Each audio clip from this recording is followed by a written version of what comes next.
नमस्कार दोस्तों, स्वागत है आपका टेक्निकल एनालिसिस सीरीज़ की अगली वीडियो में। आज की वीडियो में हम डिस्कस करने जा रहे हैं एक बहुत ही इम्पोर्टेंट टॉपिक जो कि है ईएमए। ईएमए हम डिस्कस करेंगे जिसको कहते हैं एक्सपोनेंशियल मूविंग एवरेज।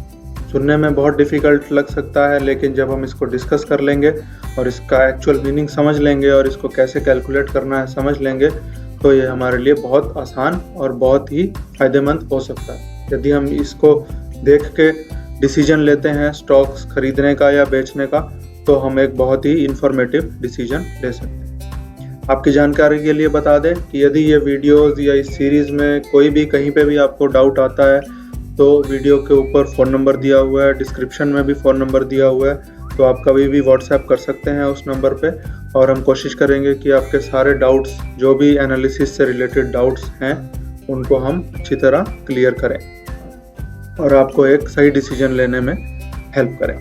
तो चलिए शुरू करते हैं आज की वीडियो के साथ, जिसका टॉपिक है एक्सपोनेंशियल मूविंग एवरेज। तो सबसे पहले हम जानने की कोशिश करते हैं कि ये एक्सपोनेंशियल मूविंग एवरेज होता क्या है।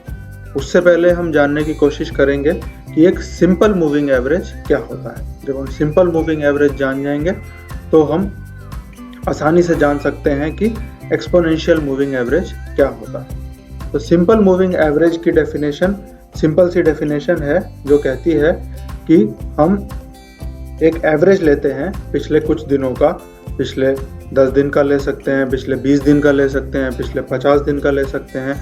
जितने भी दिन का हम एवरेज ले रहे हैं उन सारे दिनों का हम क्लोजिंग प्राइस एक शीट में लिखते हैं। जैसे हमने डिस्कस किया था कि कोई भी हम स्टॉक खोलते हैं और उसमें किसी भी डेट पे जाते हैं तो नीचे हमें डेट दिखाई दे रही है 7 मई और ऊपर हमें उसकी वैल्यूज़ दिखाई दे रही हैं। तो 7 मई या 6 मई का जो क्लोजिंग प्राइस है वो 1245 है और 8 मई का क्लोजिंग प्राइस 1217 है। तो इस तरीके से हम पिछले 10 दिनों का क्लोजिंग प्राइस एक शीट में लिखेंगे और उन सारे क्लोजिंग प्राइसेस को ऐड करेंगे और ऐड करके हम उसको डिवाइड कर देंगे 10 से। तो 10 दिन है, उससे हम उसको 10 नंबर से डिवाइड कर देंगे तो हमें एक सिंपल मूविंग एवरेज का ग्राफ मिल सकता है। जैसे ये ग्राफ चल रहा है, ये भी मूविंग एवरेज का ही ग्राफ है, लेकिन सिंपल मूविंग एवरेज में हम केवल सिंपली क्लोजिंग प्राइस लेते हैं पिछले सारे 10 दिनों का और उसको 10 से डिवाइड कर देते हैं।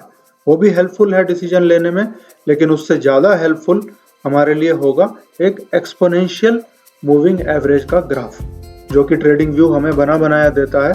लेकिन सिर्फ ग्राफ देख लेने से हमें समझ नहीं आएगा वो क्या होगा। हमें उसके पीछे वो कैलकुलेशन कैसे हो रही है, कैसे वो ग्राफ बन रहा है, उसके बारे में बेसिक जानकारी होना ज़रूरी है। तो अब हमने समझ लिया कि सिंपल मूविंग एवरेज क्या होती है। तो अब बढ़ते हैं एक्सपोनेंशियल मूविंग एवरेज में। एक्सपोनेंशियल मूविंग एवरेज भी कैलकुलेट करने का तरीका सेम ही है, सिमिलर ही है, लेकिन उसमें हम पिछले 10 दिनों का ही क्लोजिंग प्राइस लेंगे, लेकिन हम उसमें वेट के साथ एक क्लोजिंग प्राइस लेंगे। यानी कि आज जैसे अगर हम मान लें कि 2 जून की हम बात कर रहे हैं और इससे पीछे के 10 दिनों का हम एक्सपोनेंशियल मूविंग एवरेज लेना चाहते हैं, तो हम 1 जून का जो क्लोजिंग प्राइस होगा उसको ज़्यादा महत्व देंगे, ज़्यादा वेटेज देंगे। फिर उससे पीछे जब 29 मई को जाएंगे तो उस दिन के क्लोजिंग प्राइस को थोड़ा कम वेटेज देंगे और पीछे जब हम जाएंगे 28 को, 27 को, 22 को, 2 जून से, यानी कि हम और पीछे 10 दिन तक जब हम जाएंगे तो हर पिछले दिन की वेटेज हमारी कम होती जाएगी। एकदम एक दिन पहले की वेटेज ज़्यादा होगी, उससे पिछले दिन की वेटेज कम होगी और पिछले दिन की वेटेज और कम होगी। तो इससे हमारे को जो ग्राफ मिलेगा उसको हम कहते हैं एक्सपोनेंशियल मूविंग एवरेज। तो हमें इसकी कैलकुलेशंस की बहुत डिटेल में जाने की ज़रूरत नहीं है कि वो कैसे हम कितनी वेटेज देनी है और कैसे वो ग्राफ बनकर आएगा। ट्रेडिंग व्यू वेबसाइट की मदद से हम वो ग्राफ बना बनाया देख सकते हैं, लेकिन जानकारी के लिए हमें ये समझना बहुत ज़रूरी है कि एक्सपोनेंशियल मूविंग एवरेज होता क्या है आखिर। वो पिछले 10 दिनों की ही एवरेज है। जैसे एक सिंपल मूविंग एवरेज होता है, वैसे ही एक्सपोनेंशियल मूविंग एवरेज भी पिछले 10 या 20 दिनों की क्लोजिंग प्राइसेस की एवरेज है, लेकिन उसके अंदर एक वेट इन्वॉल्व है जिसमें पिछले दिन की एवरेज का मैक्सिमम वेट है, उससे और पिछले दिन की एवरेज का वेट थोड़ा कम है, और पिछले दिन की एवरेज का वेट और कम है, और ऐसे करते करते करते जो जितना दूर दिन होता जाएगा उतना उसका वेट जो है उस क्लोजिंग प्राइस की जो महत्व है, जो वेटेज है, वो कम होती जाएगी। तो इससे जो हमें ग्राफ मिलता है, जो ईएमए हमें मिलता है, वो हमें ज़्यादा बेटर डिसीजन लेने में हेल्प कर सकता है कि कब हम स्टॉक को सेल करना चाहिए और कब हमें स्टॉक को होल्ड करना चाहिए या शॉर्ट करना चाहिए या लॉन्ग करना चाहिए, जिस भी टर्म्स में आप बात करें। तो आइए चलते हैं अब ट्रेडिंग व्यू वेबसाइट में। अब हम जानते हैं कि कैसे हम ईएमए ग्राफ को ऐड कर सकते हैं अपने ट्रेडिंग व्यू में। तो हमने कोटक महिंद्रा बैंक सिलेक्ट किया हुआ है। अब हम यहाँ पर, ये ऊपर आपको दिख रहा होगा F बना हुआ है, उसके अंदर है इंडिकेटर्स एंड स्ट्रेटेजीज। तो जब हम इंडिकेटर्स एंड स्ट्रेटेजीज में जाएंगे तो यहाँ पर हमें सर्च करना होगा EMA। तो जब हम EMA सर्च करेंगे तो सबसे पहला ऑप्शन हमारे पास आता है मूविंग एवरेज एक्सपोनेंशियल या एक्सपोनेंशियल मूविंग एवरेज, एक ही बात है, यहाँ पर मूविंग एवरेज एक्सपोनेंशियल लिखा हुआ। तो जब हम इसको सिलेक्ट करेंगे तो हम देखेंगे स्क्रीन के ऊपर एक EMA बना हुआ आ जाएगा डिफ़ॉल्ट। मैंने पहले से EMA बना रखे हैं 2 और एक नया EMA बनकर आ गया।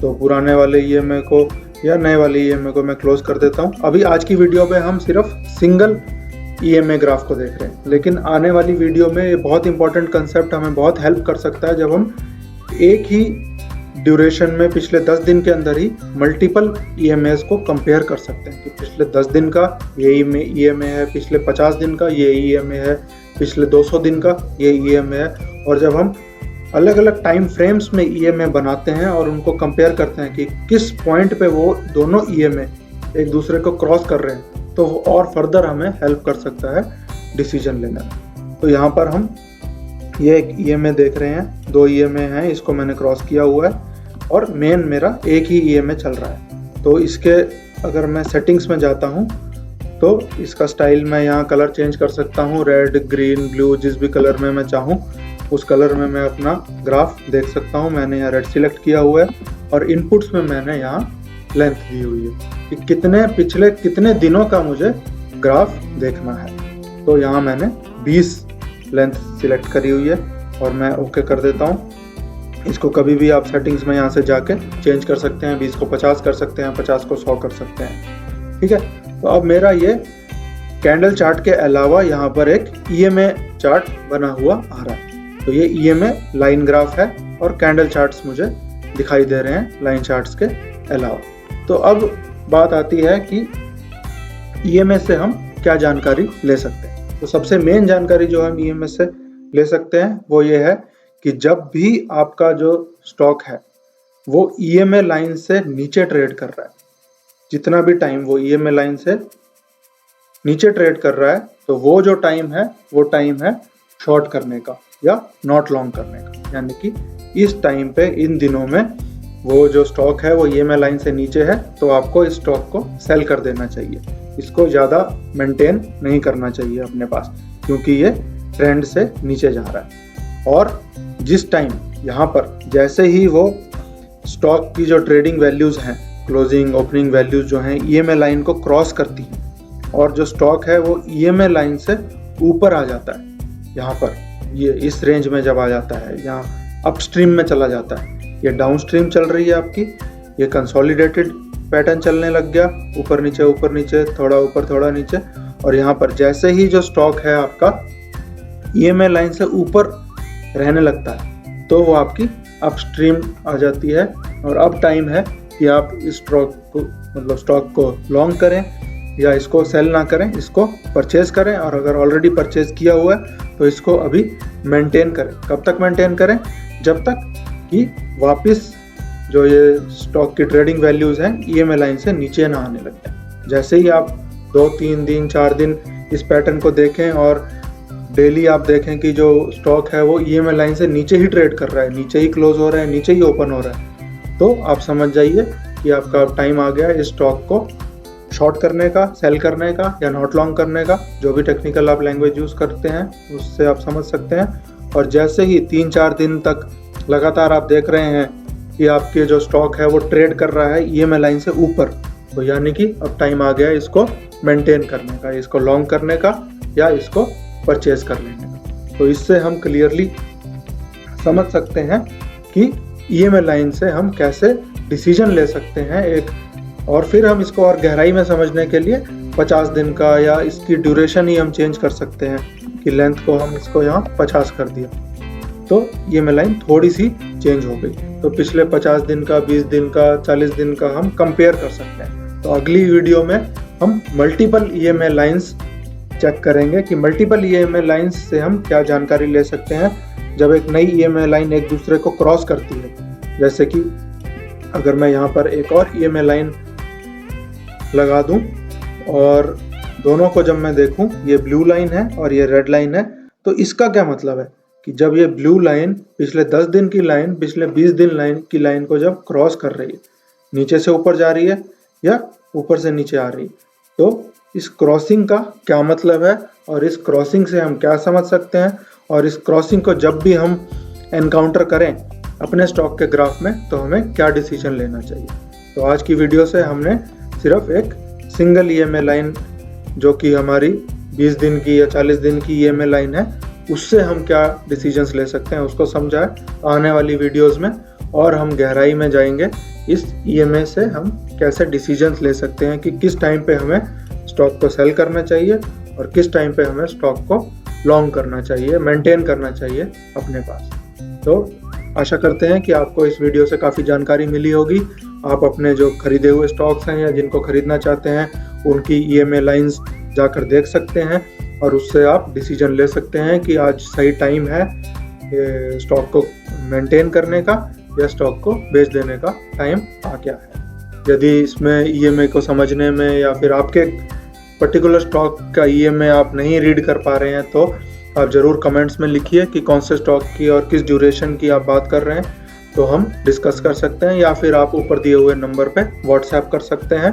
तो उसमें हम डिस्कस कर सकते हैं कि आप क्या प्रॉब्लम फेस कर रहे हैं और क्यों आप डिसीजन नहीं ले पा रहे हैं और क्या डिसीजन आपको लेना चाहिए एक पर्टिकुलर स्टॉक के बारे में। धन्यवाद।